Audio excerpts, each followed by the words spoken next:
The hallway at Jefferson High School was a river, a churning, chaotic torrent of teenage life. The air was thick with the scent of cheap perfume, Axe, body spray, and the faint, lingering aroma of cafeteria tater tots. Laughter echoed off the rows of metal lockers, gossip was traded in hushed, urgent whispers, and the relentless driving beat of 100 different social currents all converged in this narrow, linoleum-floored canyon. It was a world of unspoken rules, of rigid hierarchies, of predators and prey, and into this river Kesha Williams walked like a stone, parting the waters with her silence. Well, look who's here, the new black girl who thinks she's better than everyone else. The voice was a sonic boom, a deliberate, arrogant blast designed to command attention. It belonged to Derek Patterson, and it worked. The river of students slowed, conversations faltered, and dozens of heads turned in Kesha's direction. She kept walking, her pace steady, her gaze fixed on her locker at the far end of the hall. She completely ignored the ripples of laughter, the pointing fingers, the whispers that spread through the crowd like a virus. Her face remained a mask of serene, unreadable calm, but a careful observer, someone who knew what to look for, might have noticed a peculiar, dangerous gleam in her dark eyes. It was not the light of fear or embarrassment. It was the cold, clear light of a strategist observing the battlefield. Derek, captain of the school's wrestling team, son of the town's most powerful businessman, and the undisputed king of this particular jungle, was not accustomed to being ignored. He pushed through the crowd, his two loyal acolytes, a pair of hulking, monosyllabic football players, trailing in his wake like pilotfish attached to a shark. At 18 years old, 6'2", and built like a brick house, Derek was used to intimidating anyone and everyone who crossed his path. "Hey, I'm talking to you," he shouted, his voice a petulant roar. He slammed a meaty hand on the locker next to Kesha's. The sound a sharp, metallic crack that made several students flinch. The young woman finally stopped. She turned, slowly, deliberately, and met his gaze. There was not a trace of submission in her eyes. "Can I help you?" she asked, her voice quiet, calm, and utterly devoid of the fear he had been expecting. The contrast between her stillness and his aggressive bluster was jarring. "Yeah, you can," Derek sneered, a malicious smile spreading across his handsome, brutish face. He was aware of his audience, of the half of the school that was now watching, and he was playing to them. "You can start by showing some respect to the man in charge around here. You're in Patterson territory now, princess." Kesha had moved from the sprawling, complex metropolis of Atlanta to this small, suffocating Alabama town just 2 weeks earlier. Her mother, a highly skilled registered nurse, had taken a job at the local hospital, a move prompted by the promise of a quieter life, a better school for Kesha, a fresh start. It was Kesha's 5th move in 3 years, and she was wearyingly familiar with this particular welcoming ceremony. The alpha male, the challenge, the public test of dominance. It was a tiresome, predictable ritual. What Derek Patterson, in his monumental, blissful ignorance, could not possibly know was that Kesha Williams was not just another new girl trying to survive. He didn't know that at the age of 15 she had become the Georgia State Junior Jiu-Jitsu champion, a title she had defended twice. He didn't know that she held black belts in 2 different martial arts disciplines, that her bedroom walls were covered in dozens of medals, that she had a documented history of calmly, systematically, and legally dismantling opponents twice her size, on the advice of her mother, who was desperate for her daughter to have a single, normal, peaceful high school experience. Kesha had agreed to keep her skills, her history, her very essence, a secret. "You know," Derek continued, taking her silence as a sign of weakness, of fear, "we have certain traditions here at Jefferson High, a kind of welcome wagon for new students. Let's call it a protection fee." He leaned in closer, his voice a low conspiratorial whisper that was still loud enough for everyone nearby to hear. "Let's say $50 a week, for your own protection, of course, to make sure nothing unfortunate happens to you." A nervous murmur rippled through the crowd. Some students looked uncomfortable, their eyes darting away. But no one spoke up, no one dared. The Patterson family didn't just live in this town, they owned it. Richard Patterson's construction company was the largest employer by a factor of 10. He funded the school's sports programs. He had the mayor in his pocket, and he had raised a son who wielded that inherited power like a club. "Interesting," Kesha replied, her voice still infuriatingly calm. She turned back to her locker and began to dial her combination. "And if I were to choose not to participate in that particular tradition?" Derek laughed, a loud, unpleasant, braying sound that echoed down the hallway. "Then you'll find but out why everyone in this school respects me, princess, he said, his voice a low, menacing growl. Nobody says no to Derek Patterson. It was then that something changed in Kesha's gaze. She looked up from her locker, her eyes meeting his in the reflection of the polished metal, and for a fraction of a second, Derek saw something that made him instinctively, involuntarily, take a half step back. It was not fear, it was not anger. It was a cold, sharp, analytical confidence that he had never encountered before. It was the look of a predator sizing up its prey, calculating angles of attack, identifying weaknesses. It was the look of a creature that knew, with absolute certainty, that it was at the top of the food chain. Fine, she said softly, the word a quiet, dangerous promise. She picked up her backpack and closed her locker. I'll think about your offer. As she walked away, the crowd parting before her like the Red Sea, Derek was left standing there, a strange, unsettling feeling in the pit of his stomach. Yelled something after her, a final, pathetic assertion of his dominance about knowing her place, but his voice lacked its earlier conviction. Kesha barely heard him. Her mind, a high-performance engine of strategic thought, was already working. It was analyzing data, formulating a plan, and preparing for the inevitable confrontation to come. He had made a classic, fatal mistake. He had completely, utterly, and disastrously underestimated his opponent. There, in front of the contemptuous stares of her new classmates, she stood firm, a warrior guarding a secret too powerful, too dangerous, to be revealed before the time was right. And the time, she knew, was coming very soon. The next morning, Derek Patterson decided that words were not enough. The memory of Kesha's calm, unnerving defiance had gnawed at him all night. His authority had been questioned, however subtly, and he could not let it stand. He needed to re-establish the natural order of things. He needed to make an example of her. Kesha was in the school library during the morning break, a rare sanctuary of quiet in the chaos of Jefferson High. She was deeply engrossed in a history textbook, the words a refuge from the petty dramas of the hallway. She didn't hear him approach until it was too late. With a sudden, violent motion, Derek swept her backpack from the chair beside her, sending it crashing to the floor. Books, pens, and papers scattered across the worn linoleum. Oops, he said, his voice a loud, disruptive intrusion in the library's quiet. He made sure the other students, the ones pretending to study, could hear him. How clumsy of me. You better pick up your little things, Princess. Kesha, calmly, methodically, knelt down to gather her belongings. Derek loomed over her, a smug, triumphant smile on his face. You know, he continued, his voice dropping to a conspiratorial, menacing tone, I had a chat with my dad last night. He thought it was very interesting that we have a new student in town who doesn't seem to understand how things work around here. The mention of his father, of the infamous Richard Patterson, had its intended effect. Several students who had been watching discreetly suddenly found their own books fascinating, their heads bent low over their desks. Everyone in this town knew that Richard Patterson's influence was long and his memory for slights was even longer. I hear your mother works as a nurse at the hospital, doesn't she? Derek smiled, a slow, malicious twisting of his lips. It would be a real shame if someone were to file a complaint about her professional performance, you know, a complaint from a concerned citizen.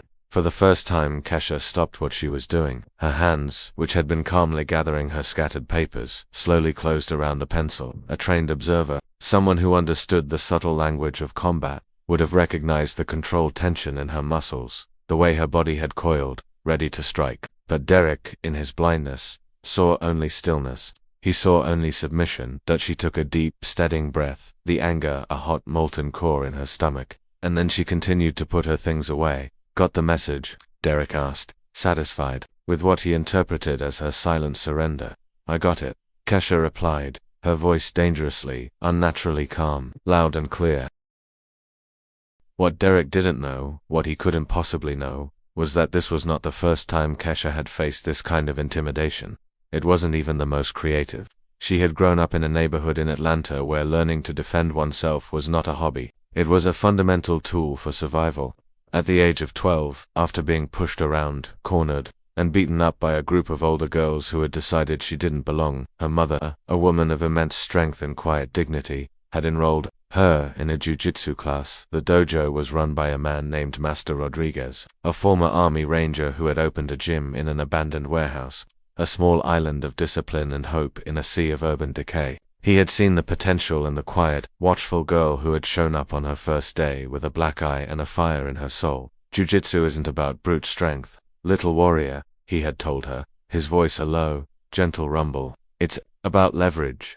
It's about using your opponent's own strength, his own momentum, his own arrogance, against him. The bigger his ego, the harder he will fall. For 5 years, Kesha had trained with a single-minded religious devotion. She had learnt not only the physical techniques, the joint locks, the chokeholds, the throws, but the deep, profound philosophy behind them. The philosophy of patience, of observation, of emotional control.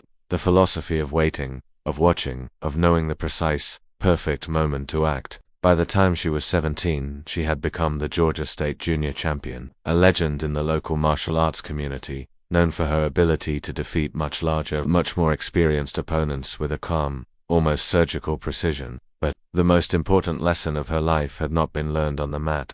It had been learned in a history classroom. A teacher, a man with a lazy mind and a deep-seated prejudice, had made a series of racist comments, suggesting that certain cultures were naturally more prone to violence and poverty. When Kesha had politely, calmly, and with a devastating array of historical data, questioned his assertion, he had flown into a rage. He had kicked her out of the classroom for disrespecting his authority. That night, Kesha had not cried. She had not complained. She had gone to work. She had spent the entire night in the school library, researching every public statement that teacher had made over the past 5 years. She had collected his controversial social media posts, his letters to the editor of the local paper, his salabi from previous years. She had documented a clear, undeniable, and systematic pattern of racial bias. 3 weeks later, after a tense and dramatic meeting with the school board, a meeting that Kesha had quietly arranged for several other concerned parents and local media to attend, the teacher was fired, and the school, under the glare of public scrutiny, was forced to implement significant changes to its curriculum and its diversity policies. That was when Kesha had learned the most valuable lesson of all. True strength was not just in her fists, it was in her mind. It was in her ability to think strategically, to gather intelligence, to control the narrative, and to act at the moment of her own choosing. Now, watching Derek Patterson swagger away from the library table, his friends laughing and congratulating him on the humiliation they thought he had just inflicted, Kesha felt that familiar, strategic calm settle over her. She knew exactly what kind of person Derek was. He was privileged, he was impulsive, and he was like all bullies, deeply, profoundly insecure. His entire sense of self was built on a fragile foundation of fear and intimidation, and she knew, with an absolute certainty, that she was about to pull that foundation out from under him. During lunch, while Derek held court at the jocks table, loudly bragging about how he had finally put the new girl in her place, Kesha sat alone, quietly observing. She watched his every move. She noted how he treated the cafeteria staff with a casual, dismissive contempt. She noted the way he and his friends talked about other minority students, their conversations a toxic stew of racist and sexist jokes. She noted how he used his family's name like a weapon, a shield, a get-out-of-jail-free card for his own boorish behavior. He was, she realized, leaving a trail of evidence, a digital and social fingerprint of his own character, everywhere he went. That afternoon, after school, Kesha did something Derek could never have imagined. She went home, opened her laptop, and began her own investigation. She visited his public social media profiles. It took her less than 5 minutes to find a goldmine. There were arrogant, self-aggrandizing posts about the importance of knowing your place. There were photographs from parties, with derogatory racist captions, and, most interestingly, there were videos of him and his friends, bragging about how they kept order at the school. Videos that, to a casual observer, might look like harmless teenage bravado, but to a trained legal eye, looked a lot like a pattern of harassment and intimidation. On the third day, Derek, frustrated by her continued, maddening calm, escalated the situation even further. During gym class, he accidentally pushed her into the deep end of the swimming pool, knowing full well that she hadn't brought a swimsuit that day. "Oops, my hand slipped," he laughed, as she emerged from the water, her school uniform, soaked and clinging to her body. Laughter echoed around the gymnasium, but Kesha just smiled a calm, serene smile as she climbed out of the pool. "No problem," she said, wringing out her shirt. "Accidents happen." That calm, that unshakable, infuriating calm, was starting to really get to Derek. It was as if she knew something he didn't, and she did. She knew that every new humiliation, every act of intimidation, every public display of his own arrogance, was just another piece of evidence, another nail in the coffin he was so eagerly, so blindly, building for himself. That night, Kesha made a phone call to a number in Atlanta, a number that Derek Patterson could never have imagined existed. On the other end of the line, a familiar, gravelly voice answered on the second ring. "Investigative journalist here, Trevor Johnson speaking." "Uncle Trevor," Kesha said, a small smile finally touching her lips. "It's Kesha. I think I have a story for you, Trevor." Johnson wasn't really her uncle, but he was family. A former war correspondent who had become a mentor to her at Master Rodriguez's dojo, he had taught her a valuable lesson. "The pen is mightier than the fist, kid," he had told her once. "But sometimes, to make people listen to the pen, you have to be willing to use the fist." "Tell me everything," Trevor said, and Kesha could hear the familiar, excited sound of his computer booting up in the background. As she recounted the events of the past few days, Kesha looked out her bedroom window. From there she could just see the lights of the Patterson mansion, a glittering palace on top of the hill, a symbol of the family that controlled virtually the entire local economy through the Patterson Construction Company. Trevor muttered after she had finished, "Richard Patterson, that name sounds familiar. Let me do some digging." The next day, Derek, emboldened by his success at the pool, decided to turn Kesha's humiliation into a public spectacle. During the crowded lunch period, he walked up to the table where she was sitting alone and, with a malicious theatrical flourish, poured his entire chocolate milkshake over her open history textbook. "Oops, what a klutz." He laughed loudly, making sure the entire cafeteria was watching. "You better clean that up, princess. We wouldn't want the place getting dirty." The cafeteria erupted in a mixture of nervous laughter and uncomfortable silence. No one moved to help her. The power of the Patterson name was too real, too immediate, to be challenged. Kesha looked down at her ruined book. The pages now a sticky, brown mess. She took a deep, slow breath, and then she smiled. "Sure, Derek," she said, her voice clear and calm. "Accidents happen." That unshakable calm, that refusal to be broken, was beginning to truly unnerve Derek. It was as if she was playing a different game, a game whose rules he didn't understand. As she calmly cleaned the table, Kesha mentally catalogued every face in the cafeteria. She noted who had laughed, who had looked away in shame, who had pulled out their cell phone to record the incident. It would all be useful later. That afternoon, Trevor called back. The excitement in his voice was palpable. "Your intuition was right, kid," he said. "Richard Patterson doesn't just have skeletons in his closet. He has a whole damn cemetery." He proceeded to lay it out for her. Fraudulent contracts with the city, a history of hiring undocumented workers and paying them less than minimum wage, and, most interestingly, a current, active federal investigation for large-scale tax evasion. "The company," Trevor concluded, "is a house of cards. It's far more fragile than it appears." "And what about Derek?" Kesha asked. "Daddy's little boy is a goldmine," Trevor chuckled. "The public posts bragging about how he keeps order at the school, the videos of him intimidating other students, and get this, he posted photos from a party last weekend on the family property, showing dozens of underage kids drinking alcohol. That's a major liability for his father, especially with the feds already sniffing around."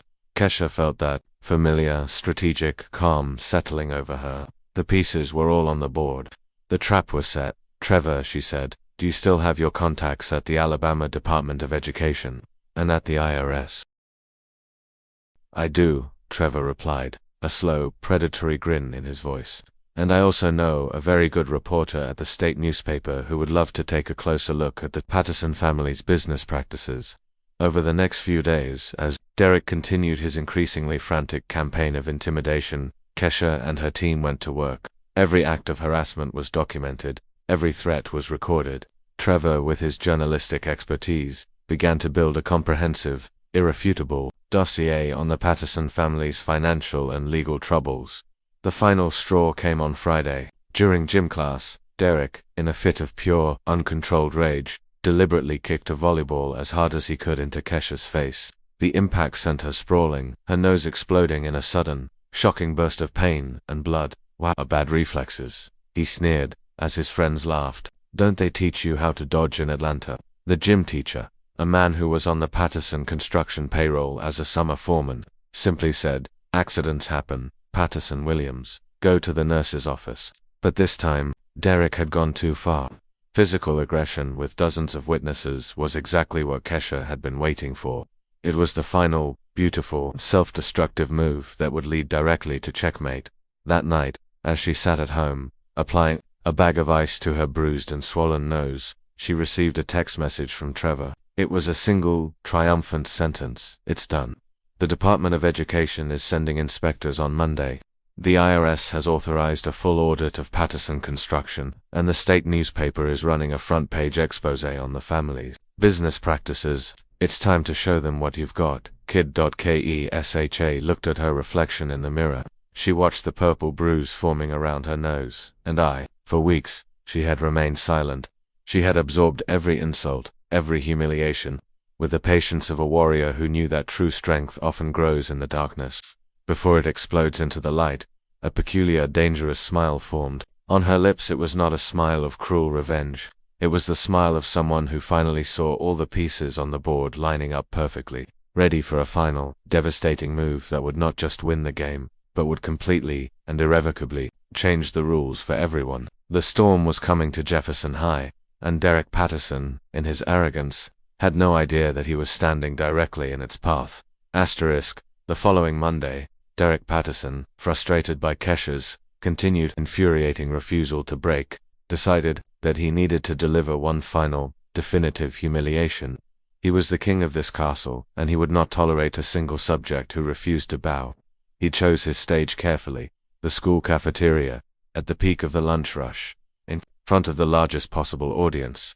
He waited until Kesha was sitting alone, as she always did, at a small table near the back. Then, with a malicious theatrical flourish, he approached. In his hand, he held a large, sweating cup of soda. "Hey, princess," he began, his voice a loud, arrogant bray that silenced the room. "I think you're still a little dirty from your accident in the pool the other day. Let me help you clean up." And with that, he appended the entire cup of soda over her head. The cold, sticky liquid cascaded down her hair, her face, her clothes, soaking her completely. A wave of shocked gasps, followed by a smattering of nervous, sycophantic laughter from Derek's cronies, rippled through the cafeteria. Now he began to yell, his face contorted in a mask of triumphant rage. "You're going to learn, once and for all, where you belong in this school." He never got to finish the sentence. In a movement so fast, so fluid, so utterly unexpected that most of the students in the room couldn't even process what was happening. Kesha moved. She didn't stand up in anger. She exploded. She used the momentum of rising from her chair to launch herself forward. She didn't throw a punch. She didn't scream. She executed a perfect, flawless ogoshi, a major hip throw from the art of Jiu-Jitsu. She grabbed Derek's wrist with one hand, his belt with the other, using his own forward momentum, his own size and strength against him. She pivoted on her heel, sinking her hips beneath his center of gravity. For a single, beautiful, impossible moment, Derek Patterson, the 6'2", 200-pound wrestling captain, was airborne. He flew over her hip as if he were weightless, landing on the hard linoleum floor with a sickening, bone-jarring thud that echoed through the silent cafeteria. The air was knocked from his lungs in a great, whooshing gasp. Before he could recover, before he could even process the fact that he was on his back, staring up at the fluorescent lights, Kesha was standing over him. She placed one foot, gently but firmly, on his chest. It was not an act of aggression. It was a demonstration of absolute, undeniable control. "Derek," she said, her voice calm, clear, and cutting through the shocked silence of the room like a surgeon's scalpel. "You just committed physical assault against me, in front of at least 50 witnesses. And coincidentally," she added, a small, dangerous smile playing on her lips, "today is a very, very special day." At that exact moment, as if on cue, the main doors of the cafeteria swung open. 3 men in dark, conservative suits entered the room. Derek Patterson, the first man asked, his voice carrying the unmistakable authority of law enforcement. He flashed a badge. "I'm Inspector Williams, from the Alabama Department of Education. We have a few questions for you regarding multiple, credible allegations of bullying and racial intimidation at this school." The second man stepped forward. "Is Richard Patterson on the premises?" he asked, his gaze sweeping the room. "I'm Federal Agent Carson, Internal Revenue Service. We have a search and seizure warrant for the headquarters of the Patterson Construction Company, and we'd like to have a word with its CEO." Derek, still on the floor, his mind reeling, tried to push himself up, but Kesha applied the slightest, almost imperceptible pressure with her foot, and he remained pinned. "Calm down, Derek," she said, her voice a soothing, terrifying whisper. "They're not finished yet." Jessica, the senior girl who had started walking with Kesha, now stepped forward, her cell phone held up, its camera light glowing. "And she announced to the room, her voice ringing with a newfound confidence, "have recorded the entire incident in high-definition video, including the racist slur you were about to use, Derek. I've already sent it to every student and faculty group in the school district." The final piece of the puzzle entered the cafeteria. Trevor Johnson, his face a mask of grim satisfaction, strode into the room, a thick, bulging folder in his hands. "Kesha," he said, his voice booming, "perfect timing. The feds found exactly what we expected to find at the company headquarters. It's all here." Agent Carson opened his own briefcase. "Derek Patterson," he said, his voice flat and official, "you are being charged with racial intimidation and physical assault. And based on the evidence we have received regarding your family's online activities and your documented history of harassment, there may be additional charges of incitement to hatred." He paused. "Your father, Richard Patterson, is being arrested at this very moment for large-scale tax evasion and multiple counts of federal fraud." Derek's face, which had been red with anger, was now a ghostly, chalky white. This can't be happening," he stammered, his voice a pathetic, broken thing. "It can, and it is," Trevor said, tapping the screen of a tablet he had pulled from his briefcase. "Want to see the screenshots of your own social media posts, Derek? The one where you write, 'Some people need to learn their place,' with a picture of yourself flexing in the school hallway? Or would you rather see the video where you brag about how you keep order here at Jefferson High by shaking down freshmen for lunch money?" Kesha finally removed her foot from Derek's chest. She allowed him to scramble to his feet, but she kept a safe, strategic distance, close enough to intervene if necessary, but far enough away to show that she was no longer a threat. "For 3 weeks, she said, her voice still unnaturally calm. "You assumed I was just another black girl you could bully and humiliate. You didn't know that I am a 2-time Georgia State Jiu-Jitsu champion. You didn't know that I have a friend who is one of the best investigative journalists in the country, and you most certainly didn't know," she looked him straight in the eye, "that every racist word, every pathetic threat, every single act of your petty, childish intimidation was being carefully, meticulously, and legally documented." Inspector Williams turned to the school principal, a man named Morrison, who had rushed into the cafeteria when he heard the commotion, his face a mask of pure terror. "Mr. Morrison," the inspector said, his voice cold as ice, "we need to have an urgent meeting about this school's anti-bullying policies, or, more accurately, the complete and utter lack thereof. According to the documents we've received, this kind of behavior has been a systemic problem at Jefferson High for years, a problem that you have consistently and willfully ignored." Derek, in a final, desperate plea, looked around the room. "My dad," he whispered, "my dad will take care of this. He always does." "His dad," Agent Carson said dryly, "is currently being handcuffed and read his Miranda rights for evading approximately $2.4 million in federal taxes. The Patterson Construction Company is being audited from top to bottom, and based on what we've already found, your family will be lucky if you don't lose everything you own." Trevor held his tablet up to the crowd of students that had formed a silent, watching sea of shocked faces. "And this," he said, "this whole story is going in the state newspaper tomorrow. Local empire crumbles after investigation reveals decades-long pattern of discrimination and tax fraud." Nice headline, don't you think? The silence in the cafeteria was absolute. Derek Patterson, the boy who, just 10 minutes ago, had been the undisputed, untouchable king of Jefferson High, now stood in a sticky pool of his own spilled soda, facing criminal charges, his family financially ruined, his reputation destroyed forever. Kesha calmly picked up her backpack. "Derek," she said, her voice devoid of any triumph, any malice, "you asked me on the first day if I knew where I belonged. Now I know. I belong wherever I decide I belong. And you," she looked at him, at the broken, pathetic shell of a boy who stood before her, "you now belong a lot closer to the bottom than you do to the top." As the authorities escorted a sobbing, defeated Derek Patterson out of the cafeteria, Kesha finally allowed a small, weary smile to form on her lips. It was not a smile of cruelty. It was the smile of a warrior who had fought a long, hard battle,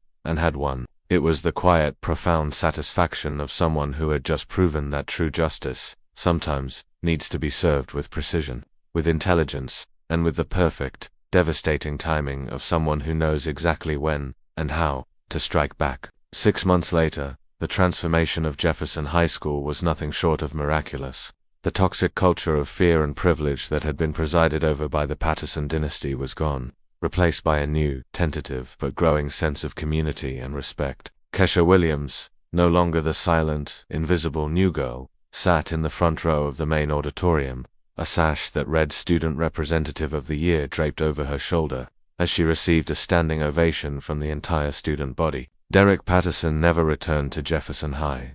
After being indicted on charges of racial intimidation and assault, his parents, in a desperate attempt to salvage what was left of their family's tattered reputation, had transferred him to a strict, remote military school in another state. The Patterson Construction Company had declared bankruptcy, its assets seized by the IRS to pay a fraction of the family's massive tax debt. Richard Patterson was sentenced to 5 years in a federal prison. The glittering mansion on the hill was auctioned off, and the family was forced to move into a small, rented apartment in a neighboring town. Kesha's story, and the subsequent downfall of the Patterson empire, had become a national news story. Trevor Johnson's expos had won a prestigious journalism award. Universities from across the country, recognizing not only her academic and athletic abilities, but her exceptional moral leadership, had offered her full scholarships. But the most profound changes were the ones that had happened within the walls of the school itself.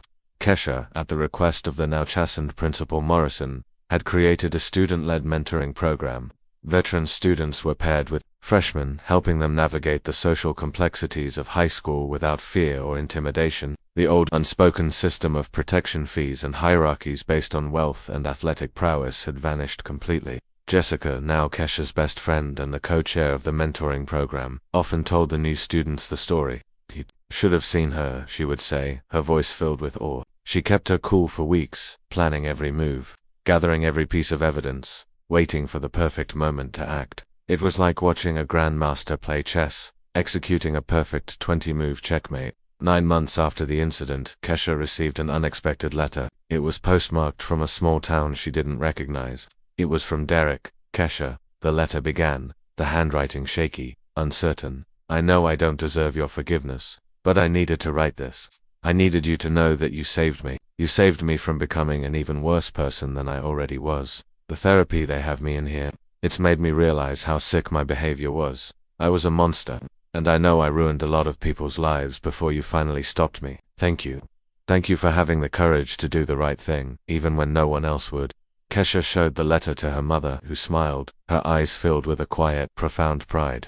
"You didn't just stand up for yourself, sweetheart," she said. "You stood up for everyone who came before you, and for everyone who will come after you on graduation day." Kesha, as the class valedictorian, stood at the podium. Her message was simple, but powerful. "I learned," she said, her voice ringing, with a clear, confident authority, "that hiding who you really are isn't a form of protection. It's a form of imprisonment. When I finally had the courage to show my true strength, I not only freed myself, but I helped to free an entire school from a system that was built on fear and prejudice." She paused, looking out at the sea of faces before her. "True strength doesn't come from bullying those you perceive as weaker. It comes from protecting those who need protection. It comes from using your unique talents to create justice where there is injustice. And it comes from never, ever letting the fear of being different stop you from being extraordinary." 2 years later, Kesha was studying law at Harvard University on a full scholarship, specializing in civil rights. She ran a popular blog, documenting cases of discrimination in schools across the country, helping other young victims find their voices and their own paths to justice. Derek Patterson, meanwhile, was working part-time at a convenience store and attending night classes at a local community college, trying, one day at a time, to rebuild his life. A life stripped of the privilege he had once taken for granted. The lesson that Kesha Williams had taught Jefferson High School, and the world, echoed far beyond those hallways. The best revenge is not in destroying your enemies. It is in building a world where people like them can no longer cause harm. A world where strength is measured not by the ability to intimidate, but by the courage to inspire.